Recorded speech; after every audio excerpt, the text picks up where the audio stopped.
Hey class, this is Carlos. Welcome to week 2, where we're going to be doing a little bit of background on history of the space race. So today we're going to be spending a lot of time on the Soviet Union because I assume you have an understanding of the United States, which is the other player in the space race.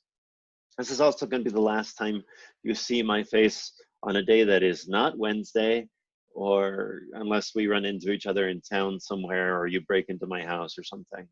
Um, don't do that, please. I just don't know what part of the slides my face would cover, and I don't want to be thinking about that. So let's go learn a little bit about the history of the Soviet Union.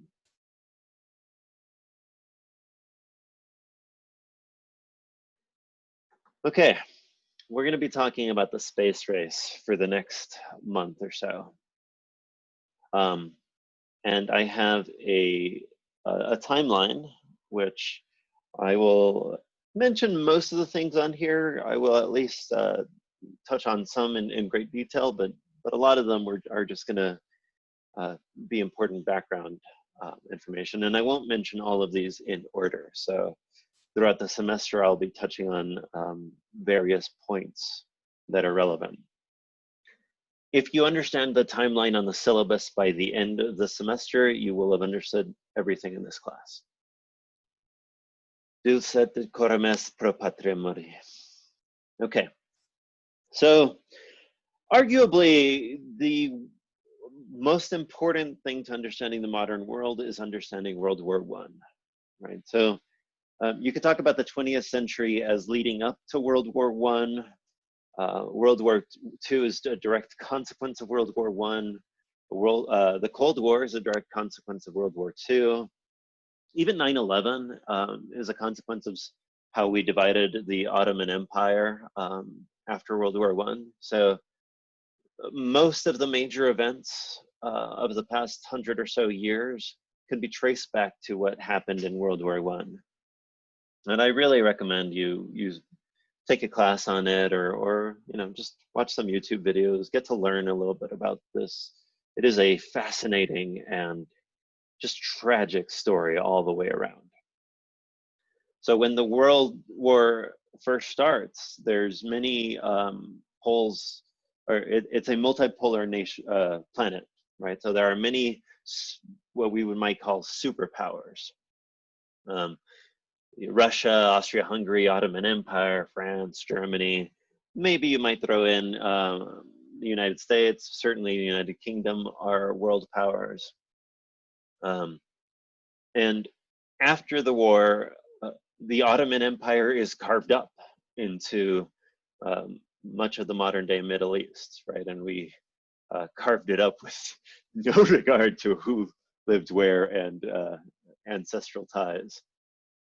Austria-Hungary is carved up, and Russia's czar is deposed. And in fact, Russia exits the war after the czar is deposed, but before the United States enters the war. So the consequences of the World War are pretty tremendous. Lots of new technologies, right? Invention of modern mechanized warfare, chemical warfare, and so many things. Tanks. We started developing ways of coding, of sending codes back and forth. Planes, and the third dimension this was the first time we started using submarines and planes in warfare. Lots of technological innovations, not just on the war side, but predominantly on the war side. I could just go on with the technologies and. Geopolitics, the big one is that Germany is forced to accept guilt and is prevented from developing a military. Lots of its land are taken. Its economy is severely hampered for the next couple of decades, which just sets the groundwork for World War II. Germany feels like it could. A lot of the soldiers that were in the war felt like they could have won the war if it had gone on another couple of months. The German soldiers had to be buried under black crosses rather than white crosses. Just Germany is suffering some dramatic economic consequences at this point. At certain points in certain regions, people are using chocolate as currency. So it kind of sets the stage for an autocrat dictator to take control and leads to World War II. Lots of nations ended. We talked about some of those: Austria-Hungary, Ottoman Empire. The League of Nations was formed. It was based on the idea by Woodrow Wilson, and the idea was for a nation of nations to prevent a second world war. It's essentially a stronger version of the United Nations. Problematically, Woodrow Wilson suffered a stroke between when he proposed it and when he was supposed to be selling it to Congress. So he wasn't there to push it through Congress. It did not get ratified by the United States. It was weaker. At that point, Woodrow Wilson's wife was essentially the president of the United States. It's a fascinating history, and if you look at that time period when we start, when we passed the 18th and 19th Amendments banning alcohol and allowing women to vote, just a fascinating era in American history. But anyway, World War I reveals to the world that the United States is no longer just a regional power, but it is in fact a global power to be considered seriously. Because the war was predominantly in Europe and destroyed a lot of accumulated wealth in Europe, as a lot of wars do. The United States got off mostly scot-free, apart from the fact that it didn't join the war until basically the end. So the United States became a bigger center of the economy worldwide. Social change, there's women's suffrage going on, as I said. Communism takes hold in Russia. There's something called the lost generation, which is essentially just the men that died in this war. A lot of them suffer pretty horrible consequences, including things that we now call post-traumatic stress disorder, as they called shell shock at that point. And they just had a really hard time being accepted back into society, and it was just a series of tragedies. One interesting event that happened during the war was Germany facilitated the Vladimir Lenin entering the Soviet Union, or sorry, Russia. So Vladimir Lenin had been kicked out of Russia many years before and was living in Switzerland. He had tried to foment revolutions before and had been exiled. The Germans knew that he had this problematic belief in communism, but they thought that if Russia had just undergone a revolution because of how poorly the war was going, they had just overthrown the Tsar. Germany thought that if they could press their advantage and even destabilize Russia even more, they might be able to win. So keep in mind, Russia is a huge country. It's an agrarian country at this time. Germany did not expect to hold its own against Russia for as long as it did, which leads to Germany estimating Russia's strength in the Second World War. But when Russia's war is going so poorly, there's a revolution. It's called the February Revolution. Germans press the advantage and send Vladimir Lenin to instigate some more unrest. When Lenin arrives, he helps facilitate what's known as the October Revolution. If you look at the calendar, the February Revolution takes place in March and the October Revolution in November, because they used a different calendar than we do. But Lenin takes over with the small group, essentially just takes over some of the central buildings, makes peace with Germany, loses a good chunk of the country, and almost immediately skirmishes begin breaking out between all over Russia, not just between ethnic groups, but between ideological groups as well. So the Bolshevik communists are fighting against true anarchists on the left, called the Black Army. The Bolsheviks were called the Red Army, and they're even fighting against some monarchists, right, called the White Army, all over the various lands in what's now in ancestral Russia and eventual Russia again. So the period after World War I in Russia is just a series of civil wars in various parts. A lot of the Western nations, including the United States, take advantage of this time to start fomenting unrest and invading certain parts of Russia, something that the Soviets never forgave the United States for. So when Russia's destabilized, you know, in every country when crisis hits, ancestral divisions are the ones that where you see the breakage point most easily. But eventually, the Red Army, the Bolsheviks, are able to take control. Vladimir Lenin sends Stalin to Georgia,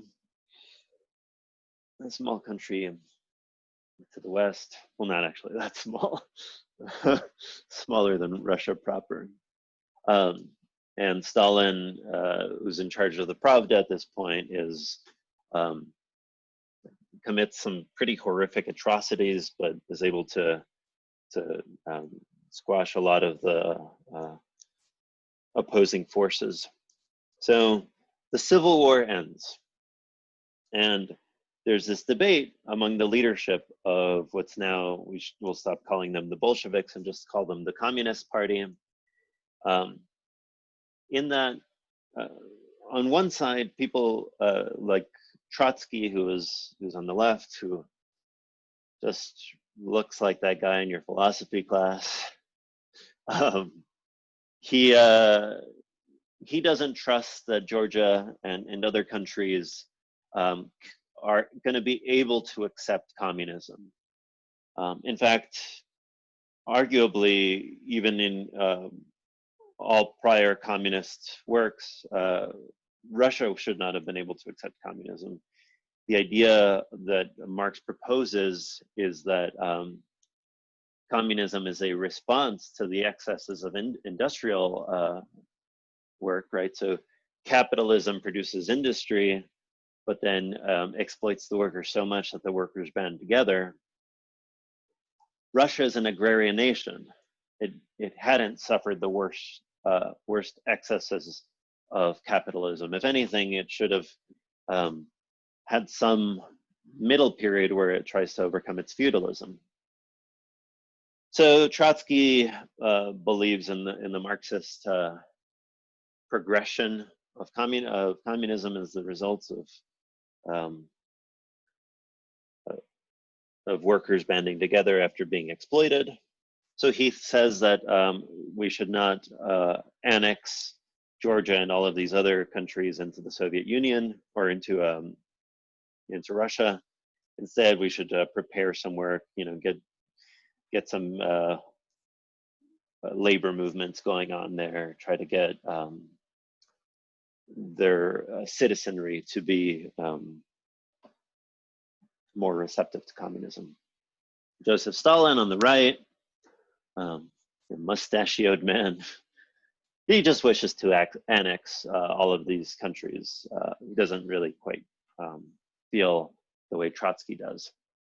The Soviet Union is sort of a compromise position between these, where it's not quite a single country, but it's also not quite, you're not quite letting Georgia, Armenia, and Azerbaijan be completely autonomous.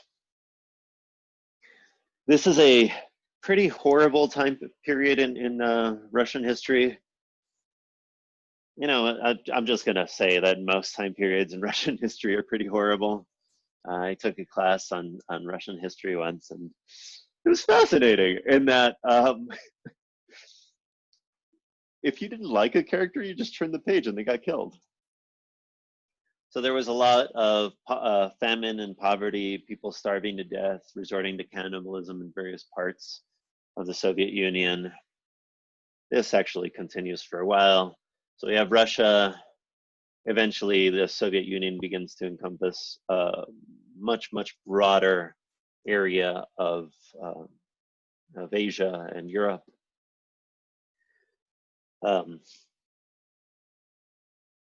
And this all happens in the 6 years after the First World War. And then Lenin has a stroke. So Lenin has a series of strokes. At one point, he loses the ability to talk. He does, however, leave a political will in which his prime directive is to not let Stalin take over. He's seen Stalin have too much power and abuse what little power he had, right? So Stalin was the general secretary of the Soviet Union. General secretary just means that he was in charge of membership. But there was a policy that Lenin had proposed called democratic centralism. This policy, write this down. Seriously, I'm going to make a question about democratic centralism. Democratic centralism is the view that there is ample room for debate. Everybody debates any particular topic within the party. But then once a decision is made by simple majority votes, everybody must act as if they had made that decision the entire time. Since Stalin was in control of membership, he got to decide who was in the room. And this very quickly led to him forming alliances and getting much more control than Lenin would have wanted or would have thought. After Lenin dies, there is this choice to be made about where to go. Trotsky does not want to go it alone. He thinks that the Soviet Union should try to foment communist revolutions all over the planet. Stalin disagrees. He thinks that is too big of a lift, that we should have socialism in one country. Again, the debate here is between whether other countries that are industrialized and have gone through the proper communist revolution procedure as outlined by Marx will save Russia from its approach, right? Russia not only has to develop a completely new governmental system, but it has to also develop industry from scratch. So this is this debate. Vladimir Lenin is dead and he leaves his inner circle in charge. I'm not going to ask you to remember any of these names. You'll see why. We'll turn the page in a little bit. So Lenin wrote this political will. He had lost trust in Stalin. Stalin had gotten way too much power from being secretary than anybody had expected.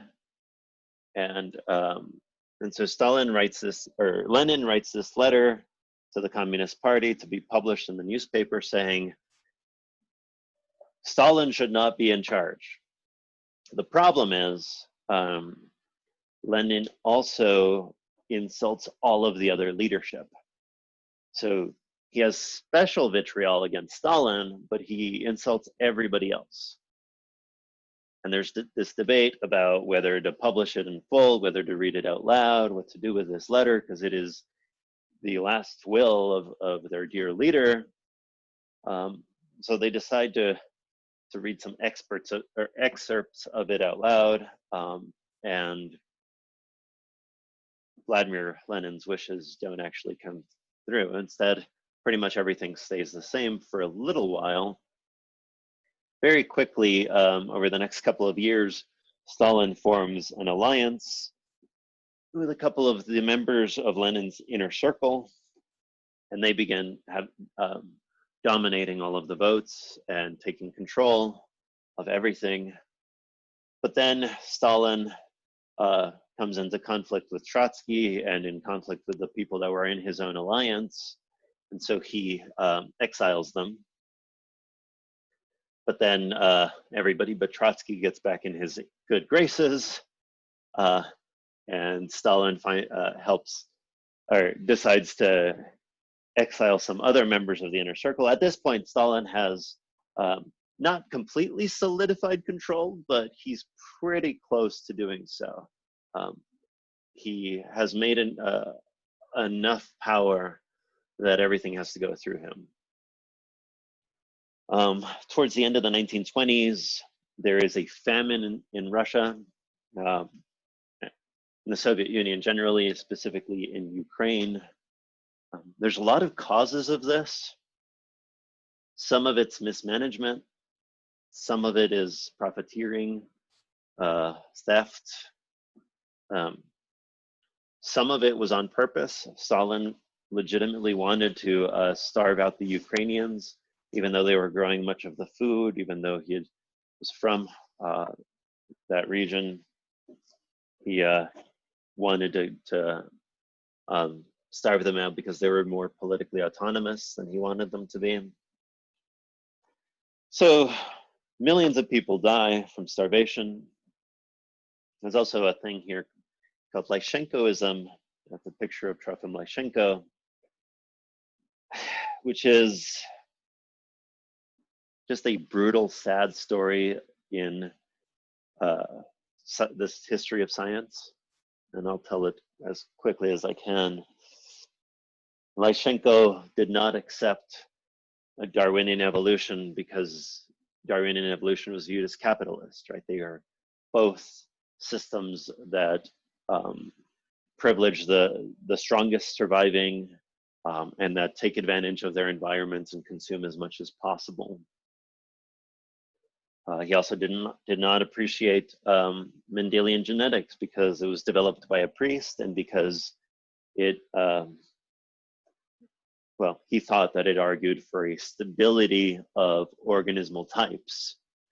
But that can't be right because Marxist-Leninism is the correct ideology and anybody can become anything in that system.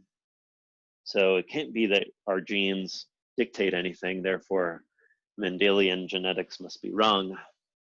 So Lysenko thought that what actually happened was the environment could select or could push for certain traits to result, and bad organisms died not because they were outcompeted by organisms that better fit their environment, but they died because they wanted to let other organisms thrive. They died so that others might live. Well, it turns out this scientific worldview did not pan out. He thought that he could triple crop yields by just making the crops, doing Lysenko type experiments where he would make crops more plentiful. They did not. There was a lot of bookkeeping mistakes, or not mistakes, but genuine fraud. And so the crops were not there that people said that they were supposed to be there. And when trains arrived empty of crops, there was no food in various parts of the Soviet Union and people died. So lots and lots of people dying at this point. It seems like this is the kind of thing that might bring an end to a dictatorship or a nascent dictatorship. And there is, in fact, several, but one in particular, leading young political figures who seems to be gathering the goodwill of all of the people. And tragically, sadly, in the 1930s, he is assassinated, but it's okay. Joseph Stalin will get to the bottom of this. He will figure out who did this horrendous deed against his most plausible rival.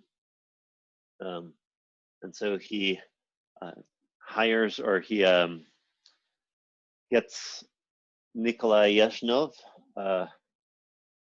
to help him. This is the leader of the NKVD, which was later the KGB, which is later the FSB, which you might know best as the KGB. It's the secret police of the Soviet Union. So this is the person that's in charge and he has to be in charge of figuring out who means ill to the Communist Party and to the Soviet Union. As reported in the Pravda, the state paper. Well, first, Kamenev seems like he might be guilty of some of this, so he has to be murdered. And then several of the other members of the inner circle have to be murdered, and only Stalin is left. But then Rykov and Bukharin are murdered in the beginning of the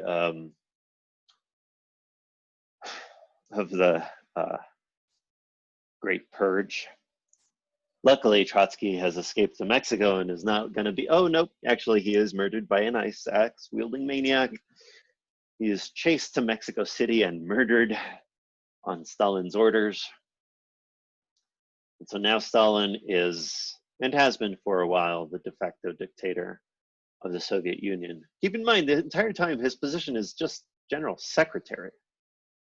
A couple of the people, it's not just the inner circle that suffers during this Great Purge. Essentially, every leading figure, most of the generals, anybody that could have possibly been a threat, doctors, professors, journalists, that kind of thing, are all sent to what are called gulags. Two people that are important are Korolev and Glushko. Korolev loses all of his teeth. He actually is ratted out by Glushko. He is sent, when you're arrested, they ask you to, who else you're conspiring with to be against the Communist Party. And so Glushko rats out Korolev. It's unclear whether there was actually any conspiring going on, but lots of people were getting arrested. Korolev loses all of his teeth in this process. It's not until the Second World War that the Soviet Union realizes that all of its best scientists and rocket and engineers are locked up in their secret prisons, the Gulag. And so these two scientists, who are going to become very important for the rest of this section of the class, it's only in World War II, after they've been tortured for several years, they actually get to do their jobs. So, okay, right, so we've gone through the Great Purge. Lots and lots of people have died. It's okay, though. We figured out who means ill to the Soviet Union and the Communist Party. And so we're not going to face that anymore. But it's strange. There's one person that's been responsible for killing lots and lots of these people, some of whom turned out to be innocent later based on subsequent evidence. What was I saying? Sorry, that's confusing. I don't know where I was going with that. There was nobody, just nobody. Just the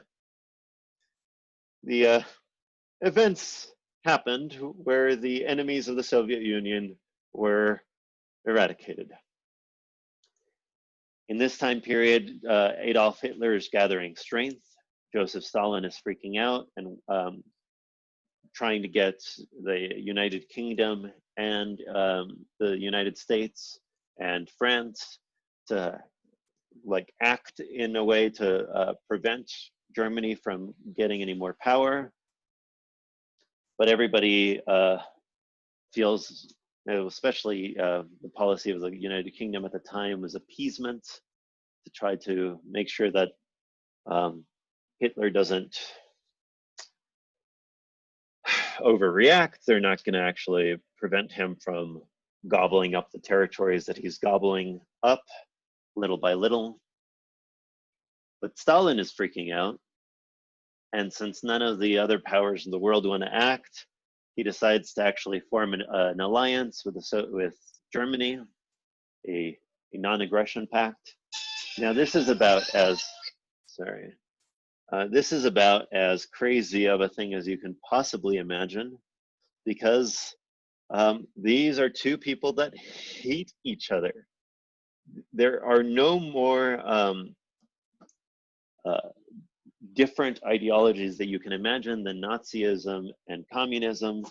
These two people hate each other with a passion. Adolf Hitler thinks that Russians are Slavic people and that they are worse in some way than his people. And Stalin thinks the Nazis are thugs and fascists. But they make an alliance, and everybody in the world thinks that it's going to be a matter of time before it breaks. And actually, it is a matter of time before it breaks. After Adolf Hitler conquers most of Europe, taking over France in a little over a month. France is widely regarded as the world's best army, and Germany takes them over in like a couple of weeks. And so the world is scared. That's when World War II starts. Actually, World War II starts when Germany and the Soviet Union decide to split up Poland and just each takes half. But then Hitler gets too greedy. He thinks that because the Germans were able to hold off the Soviet Union army in the First World War, he calls them a paper tiger, and he thinks that he will be able to take them over with very quickly invading them all. And he does. I mean, he goes many, many, many miles into Soviet Union. This is roughly the equivalent of like invading everything from Maine to Florida all at once. So the Soviet Union joins the war, fights like a pitched battle in Stalingrad, which is retrospectively seen as the turning point of the war, and suffers the worst casualties of any nation by far. But the Soviet Union, Stalin threatens that if anybody even takes a single step back, he will starve their families to death. And so everybody is fighting tooth and nail. Like people are walking into machine gun fire in order to not be turning around.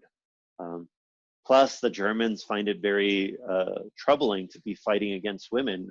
Women have been, quote, equal in the Soviet Union since it started. In communism, women are considered equal citizens, and they were given the right to vote before American women had the right to vote. So the Germans are fighting a force that's twice as big as they expected to fight. Keep in mind, like Germany was using 13-year-old boys by the end of the war. They never used women. And they were fighting all of the civilian forces in the Soviet Union. So the Soviet Union is just throwing body after body against Germany, and they managed to grind the German advance to a halt and then eventually win the war, or help win the war.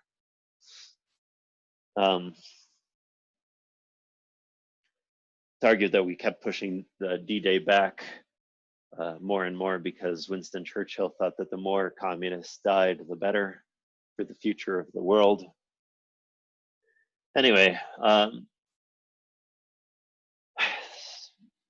the Allies win the Second World War, and then Stalin starts getting paranoid again. He gets paranoid every 10 years or so. This time he starts going after the doctors and after Jewish people. starts developing nuclear weapons, starts doing a lot of what becomes the beginning of the Cold War. He dies in 1954, or 53, sorry. Okay. So let me wrap this up, and I'll start the next video after this section. I'm just going to compare the United States and the Soviet Union in a couple of respects, just so you can have an idea. So we've gone through a bunch of the history of the Soviet Union, and you can see that it was founded on an idea, much like the United States was. The difference was that there was a series of charismatic leaders that led it throughout the entire cycle that turned out to be very, very violent thugs.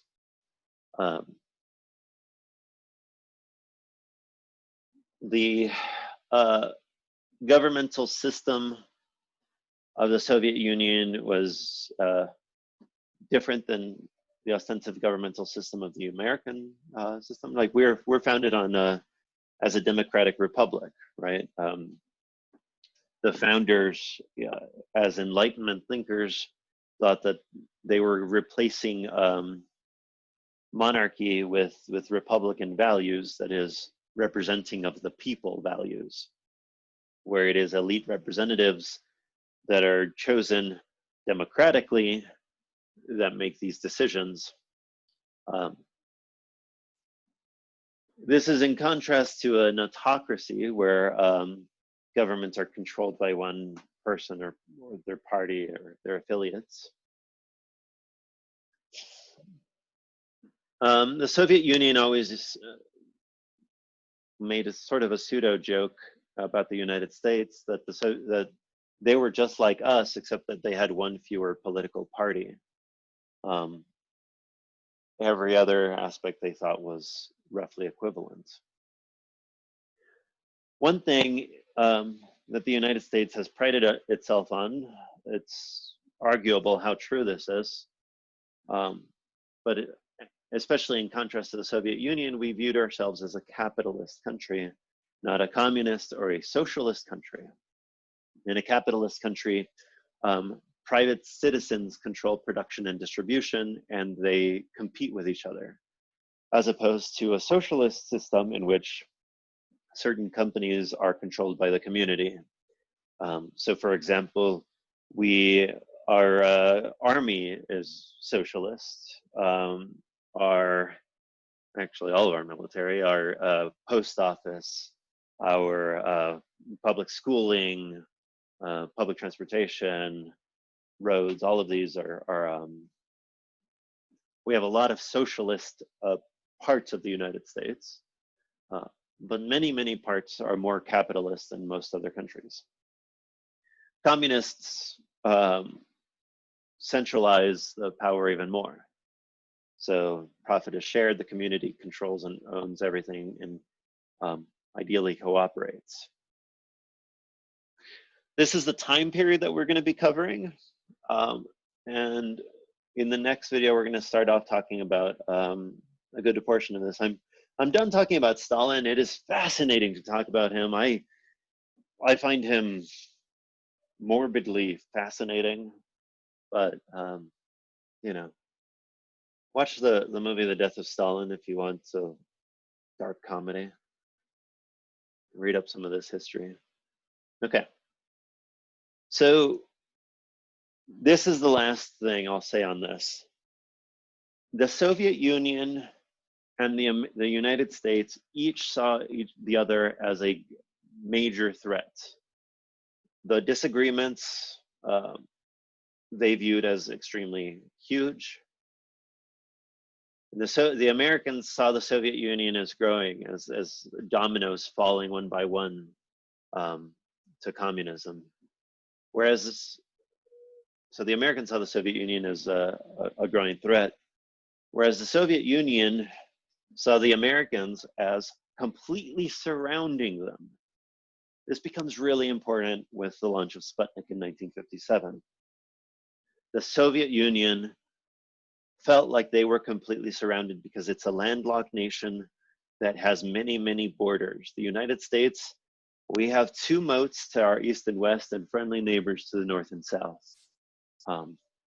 So the fear that we felt and the fear that they felt are incommensurate with each other, but you can see from each side why they felt that the other was such a threat. Okay. That was a longer video than I expected. I will try to keep these to 20 minutes in the future, and I'll see you in the next video.